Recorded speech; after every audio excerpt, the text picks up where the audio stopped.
Шайлоонун жыйынтыгын, алдын ала жыйынтыгын тааныйсызбы? Мен ушуну менен 3-чү жолу шайлоо өтүп атат. Шайлоонун жыйынтыгын тааныбайм деп айтканга. Менимче ушул жерде турган силер деле тааныбасаңар керек.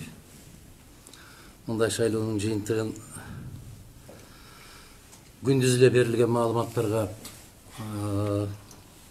мындай кылып алып келип, ошону жарыялай салыш бул мүмкүн. Көпчүлүгү мындай бир азыр түшүнбөй атса керек, эмнеге мындай болуп кетти деп мен силерге айтып коюшум керек.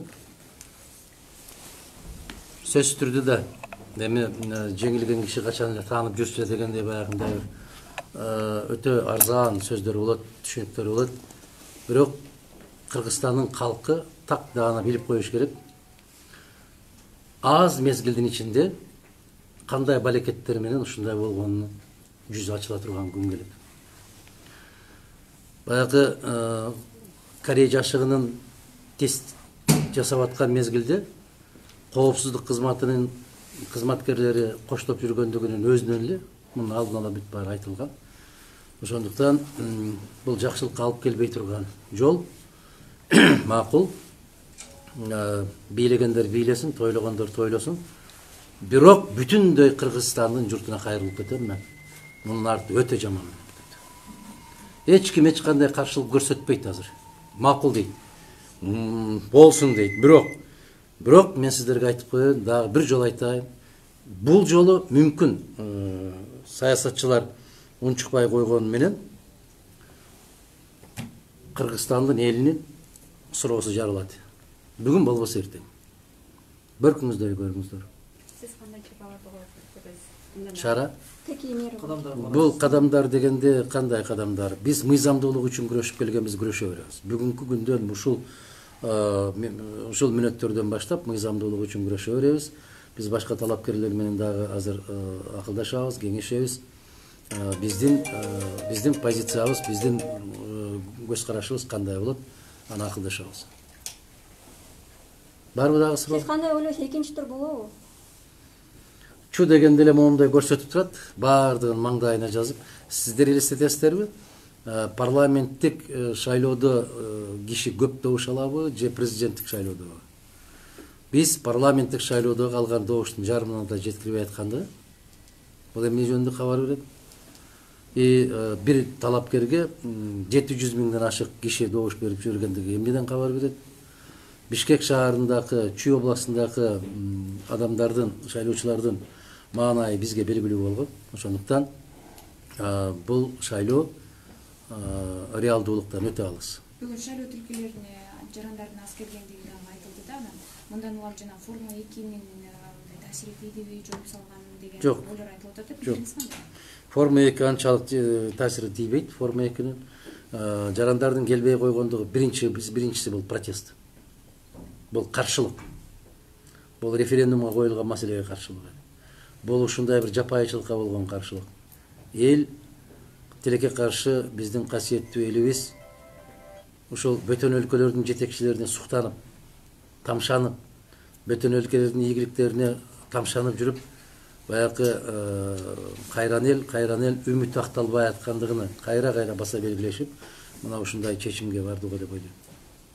Ал эми башкаруу формасы боюнча жана президенттик парламенттик үгүт иштери жетишерлик жүргүзүлдү, буга пикириңиз кандай? Мен муну бир канча жолу айттым. Эгер Түркия ушундай өзгөртүү киргизелиби деп 14 жыл талкуулашты. Россия Федерациясы 1 жыл талкуулады. Биздикилер 14 жумада талкуулаган жок. Биздин эл эмес, ошону сунуштап аткан депутаттар дагы түшүнгөн жок. Муну билесиңер дейм, кайра айтып бергенден май чыкпайт. Дагы суроо. Азыр алдын ала эсептөөлөр боюнча Садыр Жапаров 80% деп атат. Буга чейинки эгемендикти алгандан бери ушунча пайыз алган президент болду эле. Мынчалык жапайычылыкка канчалык жамандабайлы ал президенттерди алар да барган эмес. Аларда да бир аз мындай бир тартынуу деген бар эле да. Көрбөгөндүн көргөнү курусун деген эле сөз бул. Ушундай. Сизге кызмат сунуштаса кандай карайсыз? Бул кайда кызмат? Эгер биз конституцияны тебелеп тепсек, бүт баарын тебелеп тепсек бараткан болсок, сиздер дайым сурай бересиздер, Мадумаровго кызмат сунуштаса болобу? Мен кызматтын кулу эмесмин. мен кызматка мурдум бүткөн жок. Биз конституциялык мыйзамдык талаага келгиле деп айтып атабыз. Келсин. Анан ушу кыргыз журналисттерин дайым ушул кызыктыра берет, кызмат сунушту барасызбы? Ушул суроо берилиш керек деп күтөм ар дайым. Сөзсүз берилет. Эртең менен дагы бересиңер муну. Кечиресиз, буга чейин Жапаров тууралуу көп эле саясатчылар өздөрүнүн пикирлерин айтып атышат, ошол эфирлер аркылуу. Бирок ага карабай эл Жапаровду эмне себептен колдойт? Эл колдоп аткан жок Жапаровду. Баягы жанакы фейктер бүгүн бир сиздин кесиптешиңизден бирөө кирип айтты эле, бир жерге чакыргандан бара калсам 300 компьютер тизилип турат деп. 300ге жакын компьютер тизилип турат. Ар биринде 50ден аккаунт эсептесеңиз, Жапаровду бүгүн кыйкырып аткандардын жалаң бүт баардыгы фейктер. Ошондой.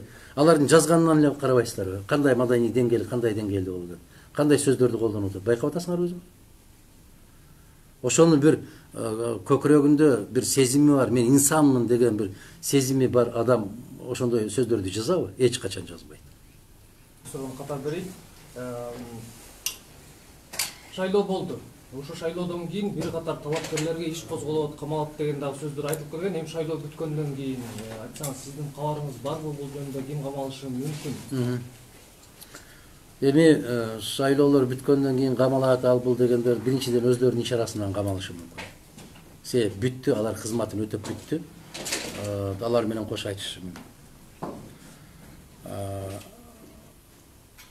Кимдердин кандай иштери бар экендигин коомчулук жакшы билет. Эми ушу шайлоону күтүп отурушта ал башка маселе. Мен айтып аткандай эле баягы саясий соода. Эгер сен мени колдоп келген болсоң, мен сага тийбейм. Эгер колдобой мага каршы чыга турган болсоң, анан кийин көрөсүң деген соода. Бул жерде укуктук маселе эмес, бул жерде саясий маселе каралышы мүмкүн. Бирок кимдер экенин айтпай эле коелу, көз ачыктык кылбайлы. Менимче коомчулук деле өзү жакшы билет кимдер экенин. Болду? Акыркы суроону берип алсам болобу? Сиздин божомолуңузча баягы немени тандашпадыбы? Башкаруу формасын. Эми бул конституцияны, азыркы жазылып жаткан конституцияны кайсы убакка өткөрүш мүмкүн эми? Бул конституцияны азыркы мыйзамсыз өздөрү жанакындай мөөнөтүн узартып алган парламент алар үчүн аябай жакшы. Себеп кече көрүштү да, биримдик болуп барды, башка болуп барышты. Мындай бир учук чыгып кетти эле, Кудайга шүгүр 2 айдан бери кичине аластап отурушуп өздөрүнө келишип атат. Мына ушул депутаттардын колу менен кабыл алат. Ушул депутаттардын колу менен эми ошол конституцияны кабыл алат. Мына эл 80% добуш берди, президенттик болсун деп баягы конституция деп атпайбызбы? Накта конституцияга алып барганда, андан кийин чыркырап, андан кийин безилдеп чыгышы мүмкүн.